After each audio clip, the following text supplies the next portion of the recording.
ఓం శ్రీ గురుభ్యో నమః. సదాశివ సమారంభం వ్యాస శంకరాచార్య మధ్యమం అస్మత్ ఆచార్య పర్యంతం వందే గురు పరంపర. వ్యాసాయ విష్ణు రూపాయ వ్యాస రూపాయ విష్ణవే నమో వై బ్రహ్మనిధయే వాసిష్ఠాయ నమో నమః. యతో ధర్మః తతో కృష్ణః యతో కృష్ణః తతో జయః. ప్రియమైన ఆత్మబంధువులారా, తత్రాపశ్యత్ స్థితాన్ పార్థః పితॄనధ పితామహాన్ ఆచార్యాన్ మాతులాన్ భ్రాతృన్ పుత్రాన్ పౌత్రాన్ సఖీంస్తథా. పిమ్మట పార్థుడు ఉభయశాలను ఎందు చేరి ఉన్న మీరందరినీ కూడా చూశాడు. దేని పిమ్మట చూశాడు పార్థుడు?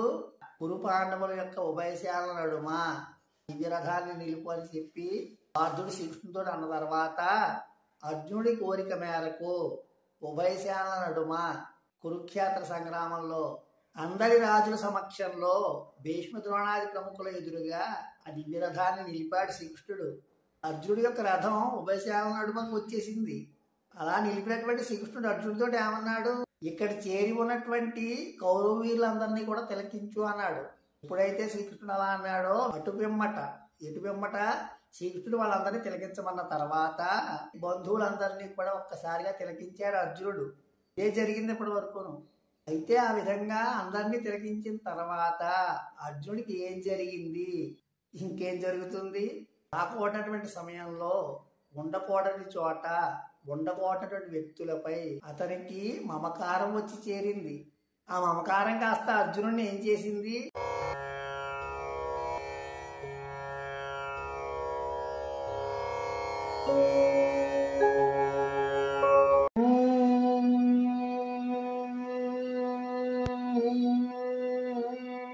తాన్ సమీక్ష్య స కౌంతేయః సర్వాన్ బంధూనవస్థితాన్ కృపయా పరయావిష్టో విషీదన్నిదమబ్రవీత్.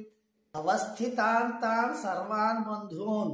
అలా చేరి ఉన్నవారైన బంధువులందరినీ, ఎలా చేరి ఉన్నవారైనా సమరోత్సాహంతో యుద్ధభూమికి చేరి ఉన్నటువంటి కౌరవ వీరులను అలాగే పాండవ వీరులను అందరినీ తిలకించాడు కదా అర్జునుడు.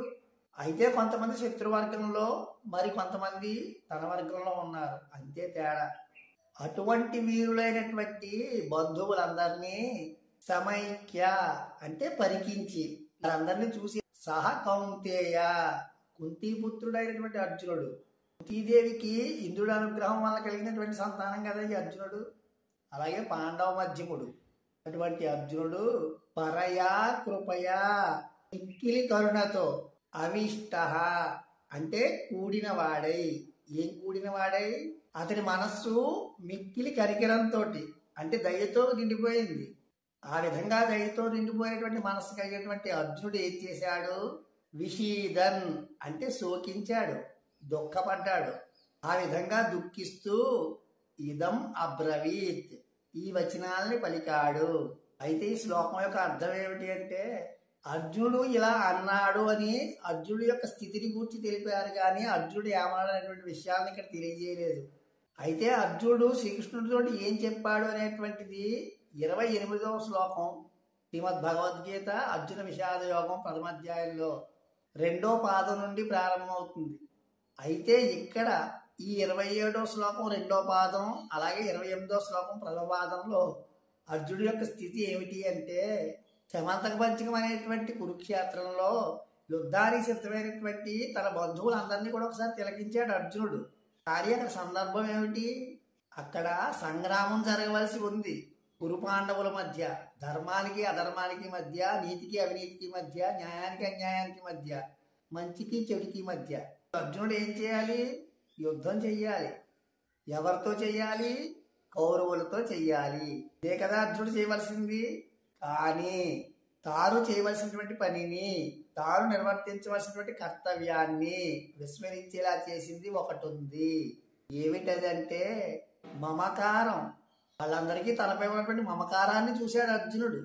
ఏం చూడకూడదో అదే చూశాడు. వాళ్ళందరూ నా బంధువులే కదా, చిన్నప్పటి నుంచి వాళ్ళతోటి కలిసిమెలిసి పెరిగాను కదా. ఇన్నాళ్ళు వాళ్ళు చేసినటువంటి దుర్మార్గాల కారణంగా అధర్మాన్ని ఆశ్రయించడం వలన, పెద్దలు ఎంత చెప్పినా వినకపోవడం వల్లనే ఈ స్థితి ఏర్పడింది కదా.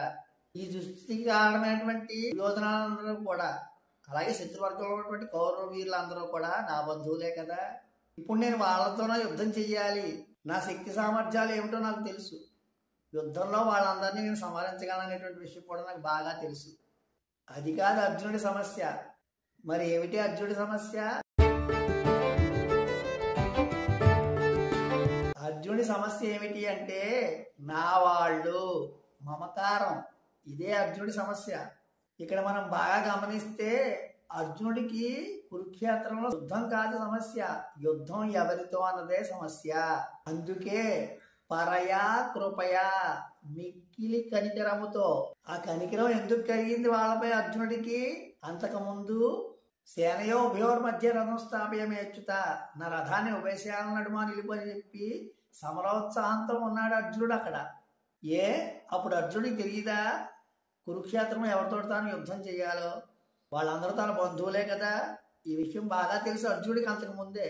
కానీ అక్కడ వాళ్ళందరినీ శత్రుభావంతోనే చూశాడు. దుర్మార్గం ఎలాగైనా నశించాలనేటువంటి ఏకీభావ స్థితిలోనే ఉన్నాడు. అక్కడ యుద్ధానికి సంసిద్ధంగానే ఉన్నాడు. ఇదంతా ఉభయసేనల యందు ఉన్నటువంటి వీరులను తిలకించక ముందు జరిగినటువంటి సంఘటన. కానీ ఎప్పుడైతే ఒక్కసారిగా కురుక్షేత్ర సంగ్రామంలో చేరినటువంటి వీరులందరినీ అర్జునుడు తిలకించాడో ఆ తర్వాత అర్జునుడికి మానసిక రోగం వచ్చి చేరింది. శరీరానికి రోగం వస్తే వైద్యం ద్వారా నయం చేసుకోవచ్చు, కానీ మానసిక రోగానికి మందు ఎక్కడుంది? మనలో చాలామంది ఈ సమస్యతోనే బాధపడుతూ ఉంటాం. మనందరూ ప్రతినిధిగా కురుక్షేత్ర సంగ్రామంలో అర్జునుడి సమస్య కూడా ఇదే. నా వాళ్ళు ఈ మమకారానికి లోనై ఎన్ని తప్పులు చేసినా మన వాళ్లే కదా అని చెప్పి మనం క్షమిస్తూ ఉంటాం, ఆ తప్పుని కప్పిపుచ్చుతూ ఉంటాం, లేదా చేయవలసినటువంటి విధిని చేయకుండా విడిచిపెట్టేస్తూ ఉంటాం. ఇక్కడ అర్జునుడు అదే సమస్యతో బాధపడుతున్నాడు. ఇక్కడ అర్జునుడి యొక్క పరిస్థితి ఏమిటి అంటే వాళ్ళని తిలకించక ముందర ఉన్నటువంటిది ఉత్సాహం, తిలకించిన తర్వాత ఉన్నటువంటిది నిరుత్సాహం. అక్కడ ధైర్యం, ఇక్కడ అధైర్యం. అక్కడ కర్తవ్యం, ఇక్కడ నిర్వీర్యం. వాళ్ళందరినీ సంహరించి ఈ నెత్తుడు కూటిని నేను తినాలా? ఎన్ని తప్పులు చేసినా వాళ్ళందరూ కూడా నా వాళ్లే కదా. రేపు యుద్ధం జరిగిన తర్వాత వీళ్ళందరినీ నేను ఖచ్చితంగా సంహరిస్తాను కాబట్టి ఆ శవాల గుట్టల మీద సింహాసనాన్ని వేసుకుని సింహాసనం మీద కూర్చుని రాజ్యాన్ని నేను ఏలాలా? ఈ విషయాలన్నీ కూడా అర్జునుడి మనసులో కదలాడుతున్నాయి. ఎంత ఆలోచించినా వాళ్ళ మీద అతనికి ద్వేషభావం కలగట్లేదు. స్థితి మారిపోయింది, వాళ్ళ మీద జాలి కలుగుతోంది, మనసంతా దయతో నిండిపోయింది. ఈ విధమైనటువంటి పరిస్థితిలో ఉన్నటువంటి అర్జునుడు ఏం చేశాడు? విషీదత్ అంటే శోకించాడు, దుఃఖించాడు, బాధపడ్డాడు. మనిషి ప్రయత్నించి అహంకారాన్ని దూరం చేసుకోవచ్చు, కానీ మమకారమైనటువంటి దూరం చేసుకోవడం చాలా కష్టం. మమకారమైనటువంటి అగ్ని అర్జునుడి యొక్క మనస్సును పట్టి పీడిస్తోంది, నిలవలేకపోతున్నాడు. వాళ్ళందరి మీద మిక్కిలి కరుణ కలిగి దయార్ద్ర హృదయుడై అర్జునుడు శోకిస్తూ ఇదం అబ్రవీత్, ఈ వచనాలను పలికాడు. అయితే ఇక్కడ అర్జునుడు శ్రీకృష్ణుడితోటి ఏమన్నాడు అనేటువంటిదే ముఖ్యం. కాబట్టి ఇక్కడ అర్జునుడి యొక్క స్థితి ఈ విధంగా ఉంది, తన మనసంతా దయతో నిండిపోయింది, దుఃఖిస్తున్నాడు. ఆ విధంగా శోక సముద్రంలో మునిగిపోయినటువంటి అర్జునుడు ఈ విధంగా అన్నాడు అని మాత్రమే హస్తిలో ఉన్నటువంటి ధృతరాష్ట్ర మహారాజు వారికి ఈ విధంగా సంజయులు వారు తెలియజేశారు అనేటువంటి విషయాన్ని మనం బాగా అర్థం చేసుకోవాలి. ఇది ఈ శ్లోకం యొక్క అర్థం. అయితే అర్జునుడు శ్రీకృష్ణుడితో ఏం మాట్లాడేటువంటి విషయం గురించి 28వ శ్లోకం 2వ పాదంలో అర్జునుడి యొక్క విషాదపూరితమైనటువంటి వచనాలు ఏమిటి, ఈ విధంగా విషాదంతో మునిగిపోయినటువంటి అర్జునుడు ఏం మాట్లాడాడు, తన స్థితి ఏమిటి అనేటువంటిది తానే స్వయంగా శ్రీకృష్ణుడితో ఏ విధంగా తెలియజేసేటువంటి విషయాల గురించి ఈ అనుసంధానంగా రాబడిన వీడియో తెలుసుకుంటూ ఈ విషయాలను అర్థం చేసుకుంటూ ఈ అష్టమగీత జ్ఞాన మహాయజ్ఞంలో ముందుకు సాగుదాం. కాయేన వాచా మనసేంద్రియైర్వా బుద్ధ్యాత్మనా ప్రకృతే స్వభావాత్ కరోమి యత్యత్ సకలం పరస్మై నారాయణాయతి సమర్పయామి. బ్రహ్మార్పణం బ్రహ్మావి బ్రహ్మాగ్నో బ్రహ్మణాహుతం బ్రహ్మైవ తేన గంతవ్యం బ్రహ్మకర్మ సమాధిన.